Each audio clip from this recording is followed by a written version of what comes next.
Anyway, since we seem to be out of witnesses, I thought I'd drink a little. And now we're recording. How are you doing, Tyler? Hey, I'm good. How you doing, Rob? I'm pretty good. It's Saturday. This is not our normal Friday afternoon thing. Nope. You have not been in the office for a week because you are a new father.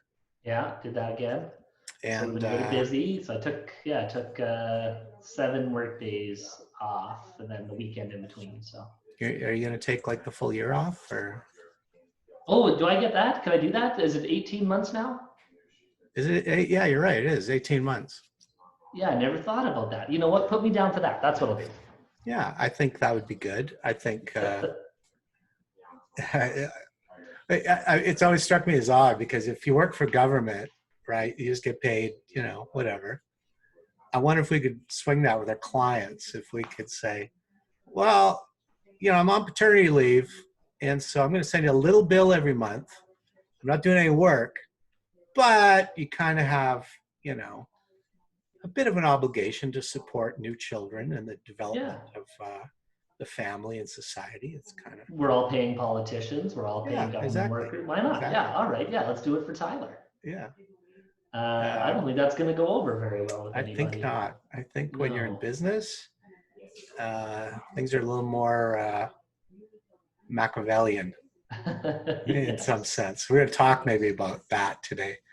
All right, yeah. So I'm not drinking a straight law cocktail because I just got off the golf course about an hour ago. A little red. I'm drinking iced tea, rum, simple syrup, and lemon. It's delicious. There you go. I'm having an old fashioned because the last week I've missed my old fashioned friend Rob. So here we are making up for it. Well, so there we are. And if you're watching us, pour yourself a drink. Today's going to be weird, maybe. I don't know. I tweeted a couple weeks ago. I think we missed a week, didn't we? Yeah, I think we did. Yeah, I think because your baby was born, and on the Friday, yeah. And I did toy with the idea of doing this all by myself, but it just seemed a little bit, I don't know, self-indulgent. So you need a co-host. I know. I suppose I could have added my kid. He's got a couple of degrees. He's a smart boy, sure. He does. He's got one more degree than I do. So there you go. So what I wanted to talk about today is the title, the topic was the importance of myth in justice, which sounds maybe a little esoteric, a little odd. But what got me thinking about it is I've been a little bit cynical about justice, about the problems with access to justice. I was kind of giving the gears to the system last week, or last time we did our podcast. And, you can't turn on the news without seeing rioting in the streets. And now they're trying to burn down a federal courthouse in Portland. And everybody's upset with justice. And I think justifiably so. I don't think people are treated equally in the justice system.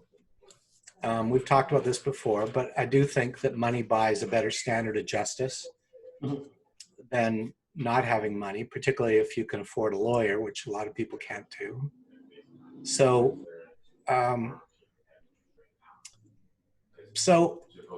after being kind of cynical about it, I thought, well, what happens if we deconstruct it, right? We want to decommission the police all over North America.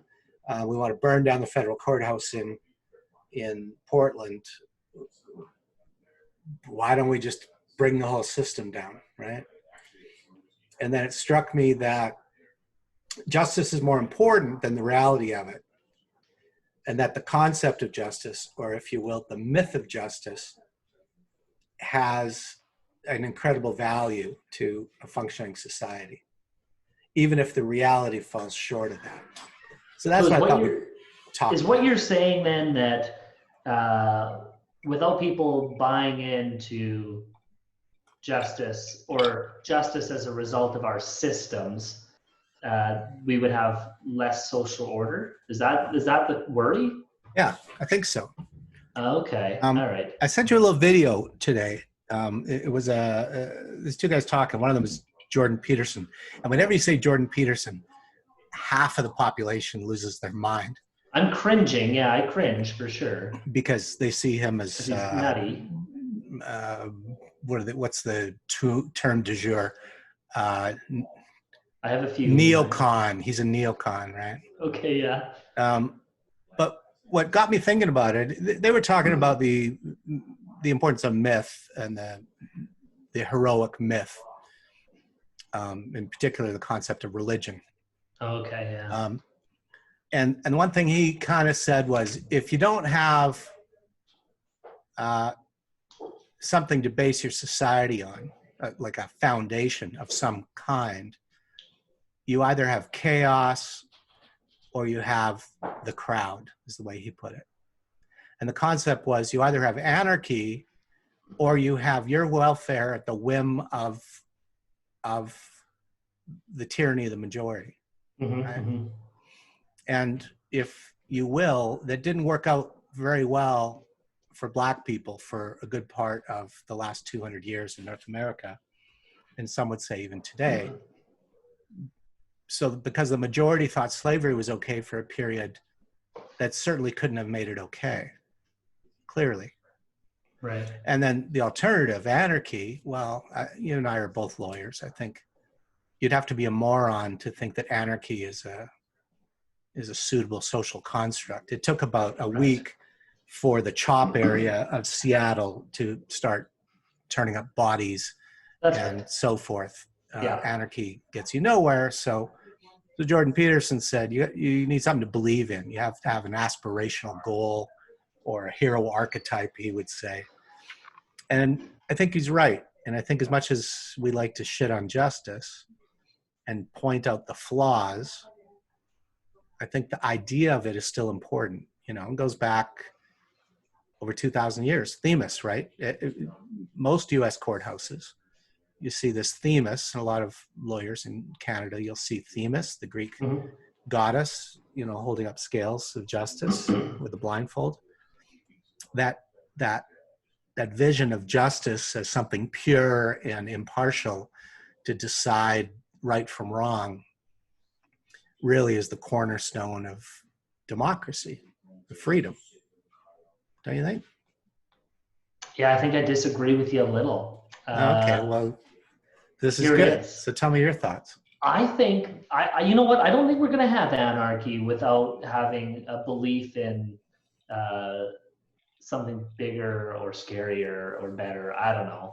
I think that, or maybe I do agree. I think that people are too afraid of anarchy. We want to have a little bit of control, and so we give up some of our liberties for that security, and we would do so in any sort of system we've got, right? Like, I want to make sure that I'm not going to get run down when I walk my kids across the street. So when I'm driving, I basically obey the traffic laws, or at least that, you know, if there wasn't traffic laws, I'm sure I would drive safely and avoid running people over.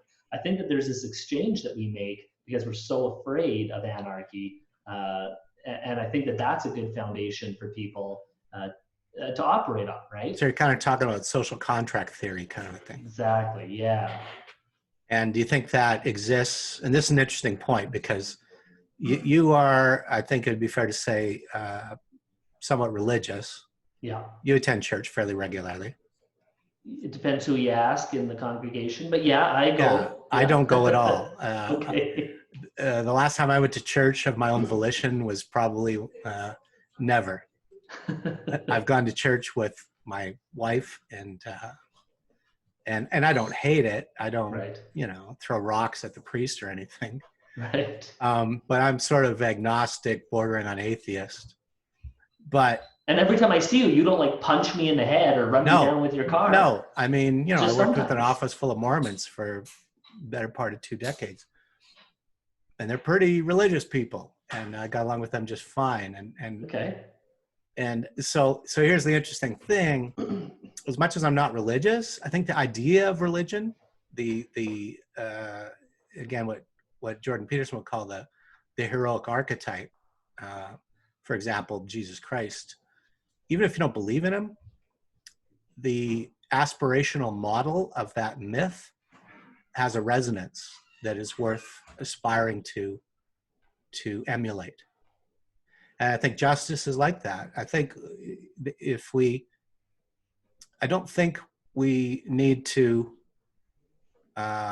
believe that justice exists in a perfect form to aspire to what justice purports to offer. Is kind of where I come from, I guess. Okay. Yeah. I get that. And so, it's, I heard somebody talking about the United States on a history podcast last week. A guy named Dan Carlin had a guest on, and he talked about the idea of the United States of America, for example. Even if it doesn't meet the ideals of the Constitution, the fact is the Constitution was a pretty amazing piece of work, and it's worth aspiring to achieve its goals. Right. And I guess that's how I'm feeling about justice. I think we can point out its problems, and when the emperor's got no clothes on and is failing to meet its obligations, I think as participants in that, particularly lawyers, it behooves us to in fact point at it, go, that's not right, right? Yeah. We need to do better. Right. But we can still believe in the idea of justice. We can still aspire to that never attainable perfection where people in difficulty can come before a neutral arbiter and have that person dispense justice. And I think we're struggling with that as a society right now. And so I kind of wanted to talk about that and get your thoughts. Yeah, let's think about that for a sec. Going to a neutral arbiter where they dispense justice. So I got my, I did my training in collaborative law in October. And collaborative law is this thing where you agree, you're actually not going to go in front of a neutral arbiter. You're not going to go to court. You are going to work with some experts in the area where your dispute is, and you're going to negotiate, hopefully with the guidance of those experts. And that gives the control to the parties who have the dispute, and they get to sort of make their own justice. And so I'm not sure, I think that there's these different models, right? And having a neutral arbiter is something that we think of, right? We think about judges in robes and courthouses and gavels, and we think about juries, and we think maybe that's what justice is. Somebody will go and hear me out, I get to say my piece, and justice will be dispensed. And maybe that's not it. Maybe that's not the way to achieve it. I think if you can play an active role in choosing your own fate, your own justice, maybe we're getting a little closer to what justice actually is. Yeah, yes and no. I mean, I've been strongly involved in collaborative law for a long time. Mm-hmm. We were amongst the first people in Canada to establish collaborative law organizations. I was on the original board in Alberta. I'm a former president of Alberta Collaborative Divorce. So I believe in that. I'm a mediator, so are you, and I believe in that. I'm not sure I would call that justice. And maybe it's just semantics, but it's dispute resolution for sure, and a better way to resolve disputes for sure, right? So if you and I have a problem, I mean, the ideal is we sit down, we discuss in some way what that problem is, we understand each other's viewpoints, and we try to find some mutually acceptable solution so we can move forward, and particularly where you've got a relationship that needs to subsist, right? Families with children, for example, that's the ideal, clearly. Yeah. But to me, justice, talking about the justice system, I guess. Yeah. I mean, I see what you're saying, but I think it's ingrained in you, right? I think it's a little bit ingrained in you that that's justice because that's our construct. That's what we have set up, is we have this adversarial system that dispenses something, whether it be justice on any given day or not, I don't know, but they dispense something in this adversarial system. And to me, I think about that and I think, look, we got this adversarial system, both parties put their best foot forward, and oftentimes you have a win-lose, winner takes all sort of situation. Sometimes it's not, sometimes there will be a little in between. And what are the chances in that sort of win-lose situation, that adversarial system, that a judge is going to pick one side and that one side has actually purported true justice? And I guess where I'm coming from is not disagreeing with you that problem resolution lends itself to things other than arbitration on some level. Yeah. And probably are superior to asking someone else to impose a resolution upon you. I guess where I'm coming from is, particularly if you look at criminal law, which we don't do. Right. But even in the area that we practice in family law, if people can't come to an agreement, right? Yeah. You're into, I guess, what I would call the formal justice system. Yeah. Or dispute resolution by a neutral arbiter. And I think that's kind of where I go, is the idea of that. I mean, what are the alternatives, right? The alternatives are, simple rule of the, might is right. Power of the powerful, override the meek.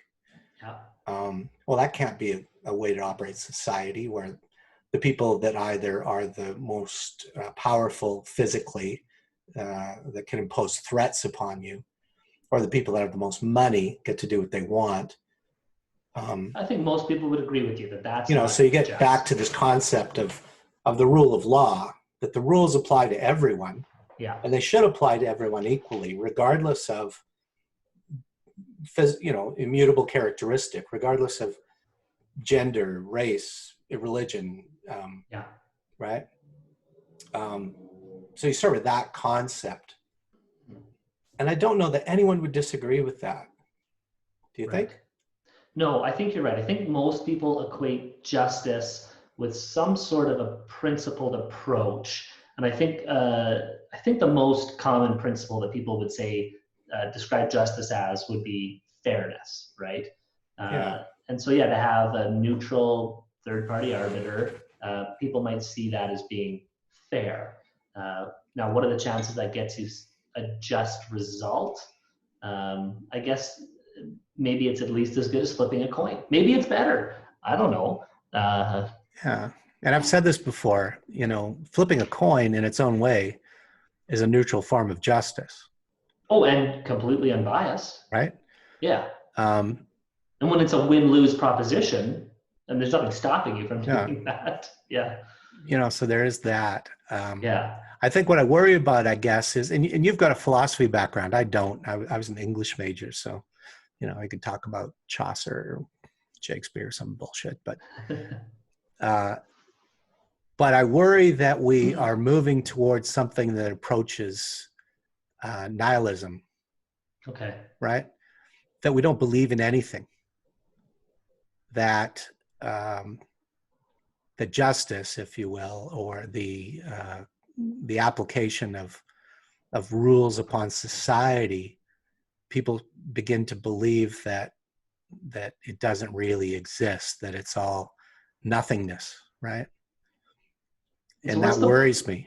And so why does that worry you? Is it the breakdown of social order that concerns you? Well, I mean, rioting, or is it the fact that this is something you've dedicated your life to? Yeah, you've got. It's not real.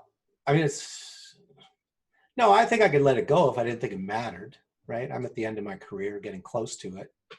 So why does it matter to you? If I believed that it was all just bullshit completely, I'd go get a job at A&W or some crap. And, right.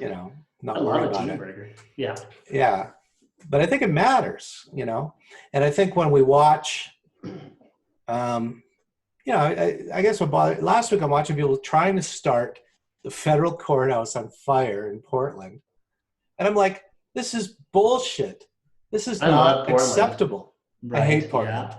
Yeah. I mean, if Portland could fall into the ocean, it wouldn't break my heart. I love it. see, I would never go there. Love the people, so much fun, so much to do. Yeah. If you said, here's $100,000, go to Portland for a week, I'd go, no, thank you. I'll pass. But so what bothers me though is, and it's not so much that I hate these people that are doing it. That's not it at all. Because I think I have a sense where they're coming from, even though it's not my experience, obviously, but Yeah. there is a nihilism in their reaction to, and I don't even think it's police brutality per se. I think that's a motivating factor, right? Mm-hmm. Mm-hmm. But I think it's a loss of belief, right? They've lost the idea that they believe in something, and that is problematic, right? And closer to home, there's some lawyer actually on Twitter last week, and we all know what's happening with the We charity scandal and Justin Trudeau and Bill Morneau. Yeah. Bill Morneau sort of forgot that he got a $41,000 benefit from the We charity before he gave him $900 million, but not actually to a charity, to a company that's a real estate holding company with no background check, it appeared, or something like that. But anyway, but here's the problem. There is a lawyer in Toronto that tweets, I stand with Morneau, right? And here's a guy that, by all appearances, has abused his position to take advantage of his position and receive significant financial benefit. $41,000 is not chump change, because of his position. And then there's a quid pro quo going back to the people that gave him that benefit of $900 million. It's at least problematic if you look at things from the point of view of the rule of law, right? If you believe in the concept that you can't buy government, the government is for the people, the idea that this sort of private business deal, if you will, is acceptable. I understand partisan people, right? If you're liberal, you're conservative. If you think Jason Kenney's great, no matter what he does. If you think Justin Trudeau's great, no matter what I get that. But as lawyers, we're supposed to aspire to something better. So the fact that this lawyer was so ridiculous as to say, I stand with Morneau, was stunning, right? Yeah. And I said that to him. But then I searched the guy's name and I see some article he wrote for the Toronto Star, where he was justifying Justin Trudeau basically dismissing one of the few Indigenous members of Parliament and our Minister of Justice, no less, because she wouldn't succumb to favoritism in favor of SNC Lavalin. And this is what this guy wrote. This is a lawyer. This is someone that's supposed to believe in the rule of law and the concept of equal justice. And over again, it is obvious that this character had no compunction saying, what's wrong with the elite helping the elite while we ignore the needs of the marginalized in our society, right? I just found that stunning. And so what bothers me, I guess, is just that we, particularly as lawyers in the legal profession, we need to aspire to something better, even if it's not our reality yet. Even if courts are influenced by the judge's own political persuasions or their own biases, because they are all human beings and they carry biases. And even if politicians are swayed by donations and or influenced by factors that ignore the needs of the marginalized to a great degree, we still have to believe in something purer than that. And if we don't believe in something, I think, we run the risk of anarchy or totalitarianism, or at least tyranny of the majority, which is something similar, and which is the kind of thing that brought us slavery, for example, right? Now, I don't think that we're going to end up with slavery again one day, but simply saying, well, if most people think it's okay to get rid of freedom of speech, that doesn't make it okay. And to get back to the myth of justice having resonance, or should have resonance with people. And I think I worry that we're losing that a little bit. I worry that the legal profession has become a commodity, that law societies have to some degree lost their way. You know, I was really distressed my last term at the Law Society because my own perception was that there was an effort to undermine the efficacy of the Law Society for the benefit of large law firms. Now, maybe I'm overstating that, but that was how I felt. And so when I watch SNC Lavalin, and I watch the We charity scandal, and I watch people marching in the streets in favor of Black Lives Matter, and in Canada, I don't know more, I worry that we need to give these people something to believe in, right? We need to, particularly as a profession, as lawyers, we need to be able to say to the public, you got a point, and it may be broken, but we can aspire to something more, rather than pretending that it's not problematic, which I worry we're collectively doing to some degree, right? Yeah. Anyway, that's my soapbox today. There it is. Like, what are your thoughts? Like, do you feel like? I think that there's a difference for sure between what's ethical and what's legal.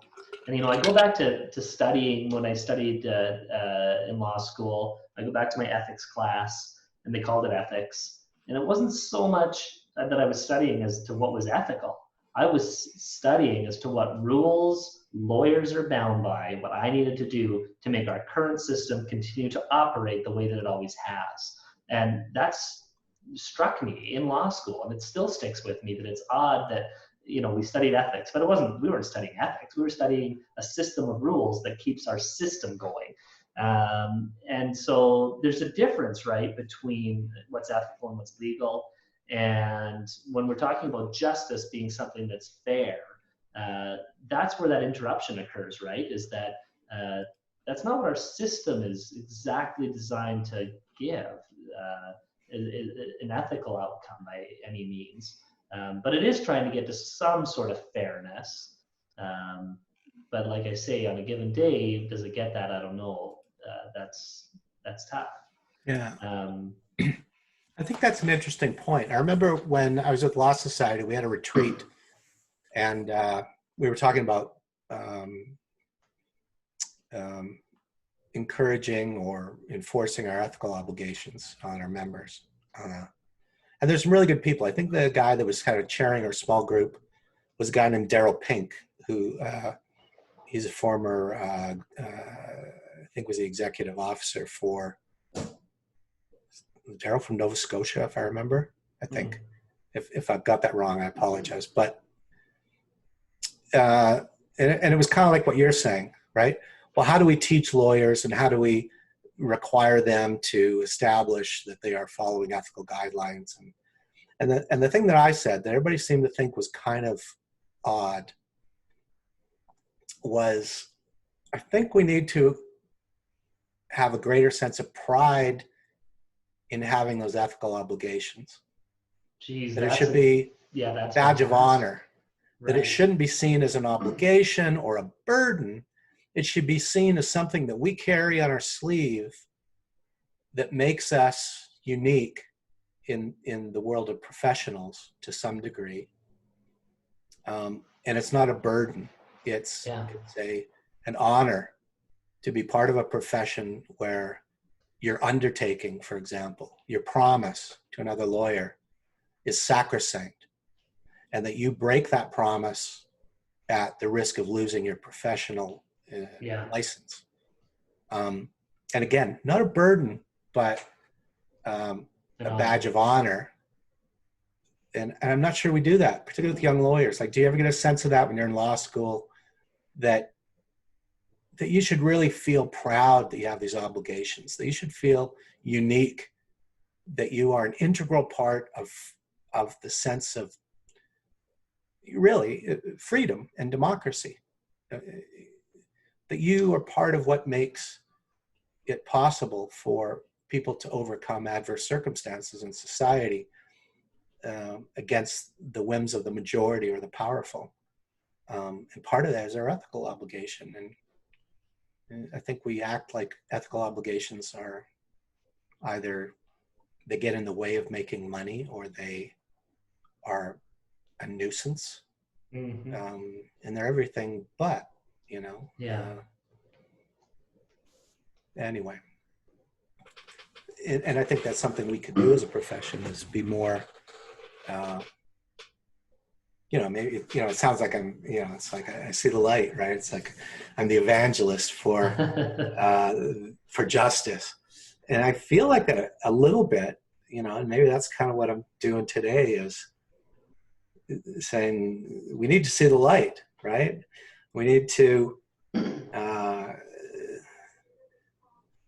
really believe. We need to be true believers in the idea of justice as an ideal, even if it'll never fully be attained. You know, it's interesting. I gave you a couple articles by this guy that's really down on the justice system. Very critical, and some of it was a bit of a rant. But you know, one of the things he pointed out was, you know, it wasn't always that you had to be a lawyer to go to court. In fact, for a good part of you know, the first 100 years of the United States, most people did not have lawyers when they appeared before courts. And in fact, Abraham Lincoln was not a lawyer initially. He just represented people, and he had to get, you know, approval and to be found to be a lawyer, but not in the sense of what we do now, where the gatekeepers are privileged to be lawyers. That's right. Yeah. You know, and the guy had some good points about how, you know, since that started happening, since we created the monopoly of the legal profession under the, what some would call the pretense of public interest, and others would say, you know, under the subtext of turf protection, we've also seen this grotesque expansion of complexity in terms of court filings and so forth. Yes, yeah. That helps assure that monopoly. And I couldn't help but agree with this guy a little bit. You know, you look at what's been happening since the COVID thing hit, right? How many announcements have you seen about process to bring things in front of a judge since it started? I can safely say dozens. I would venture to say maybe hundreds, but certainly dozens. Yeah, there's tons of them, one way or another. Yeah. And they're hard to understand. They're not completely clear. I can't barely. We talked about one of the documents that was expressly unclear until they kind of clarified it in terms of, so what do you do for a date on an application when it's one of these, you know, applications that might be uncontested, or who knows? Right. Yeah. And I'm like, okay, and how do we know about these, right? Well, we get emails because we're lawyers. But if you're some self-rep that's got a problem right now, you're an average Joe or Jane, you don't get an email from the Court of Queen's Bench telling you, well, this is how we're going to do it this week. Although right? You could maybe sign up for their announcements without being a lawyer, but you wouldn't know to. Well, how would you know to do that? You wouldn't right? know to do it. Yeah, you wouldn't. You know, I guess, you know, and so and this is the reality of it. And nobody seems to have a problem with this, but, you know, how do you get around the court system? Right? Well, you start with the rules of court, right?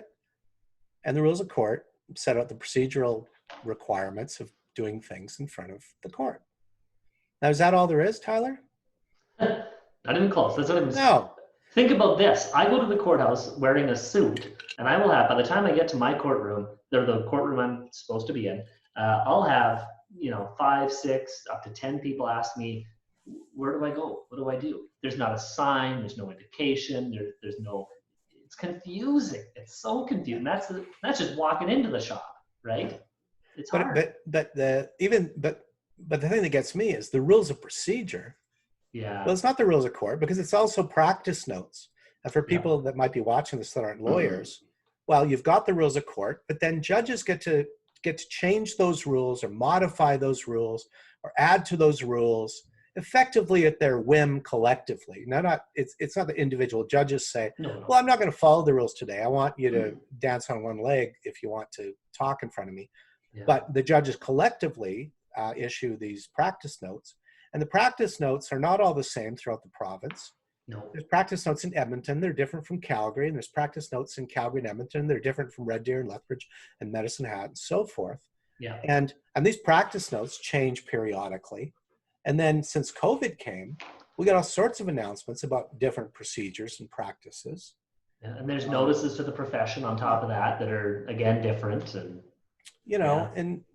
and I guess this guy posits, in that article I sent you, and I tend to agree, why do they have to be so complicated?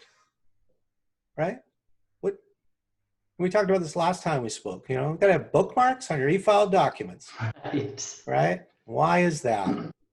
It's a government bureaucracy, just like any other, just like calling CRA. It's hard. Yeah. And so I think people are feeling more and more estranged from justice.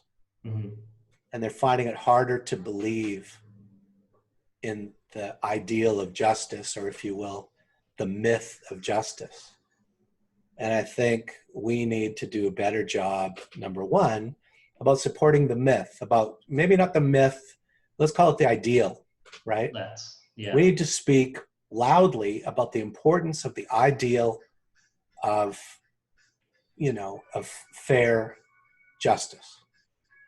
And if we're going to talk about that ideal, we need to work harder to realize that ideal, right? We need to not ignore the fact that a good part of the country can't afford a lawyer when they have a legal problem. Yeah. Right? Now, that doesn't mean that lawyers should be cheaper necessarily, although there's an argument that we could be more efficient and less expensive.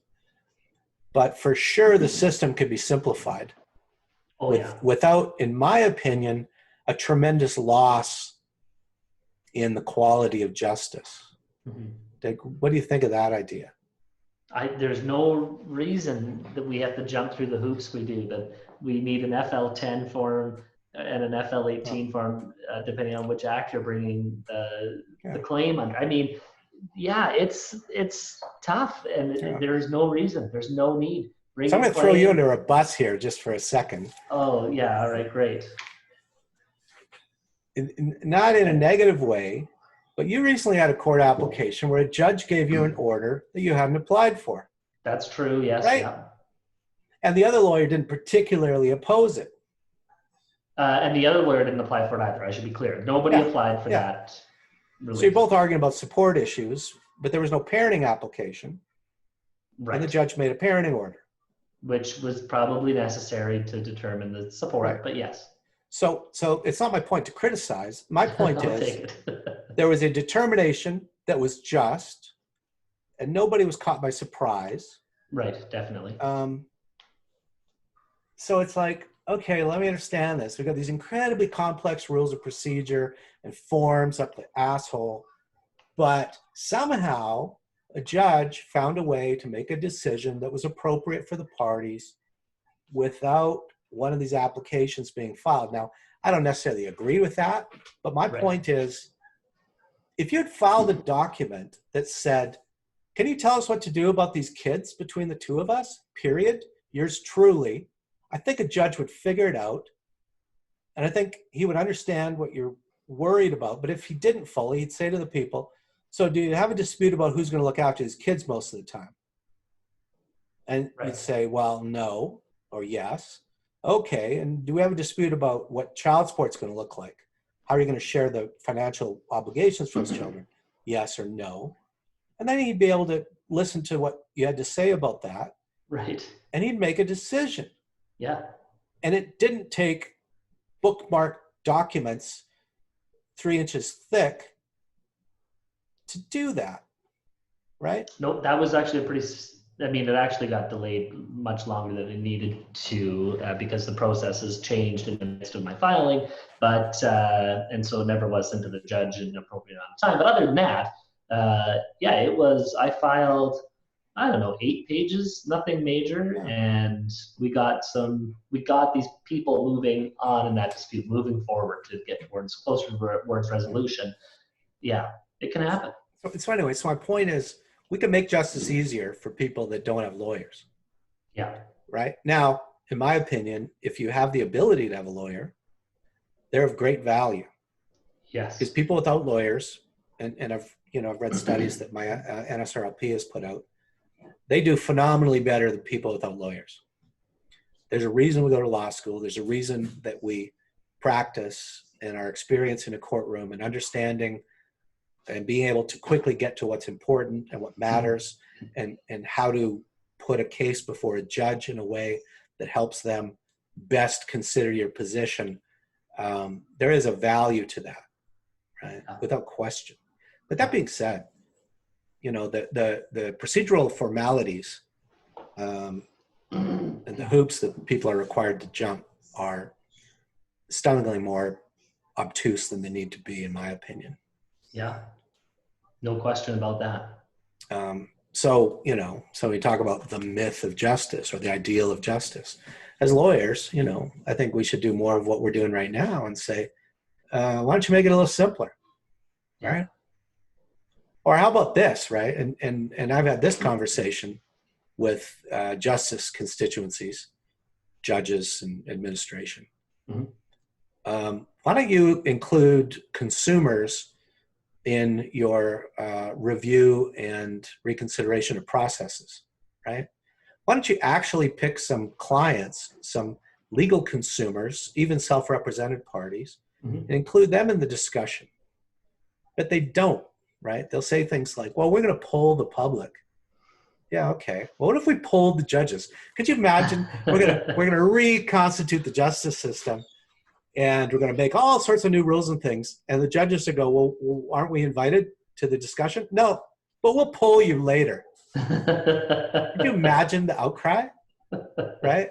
Or lawyers for that matter, or True, yeah. court administration. But if you took one of the constituents completely out of the discussion and said, we're going to create a new sort of set of rules and procedures, and we're not even going to talk to you, but we'll ask what you think about it after we're done, right? Whether it's law society, whether it's lawyers, whether it's judges, whether it's court administration.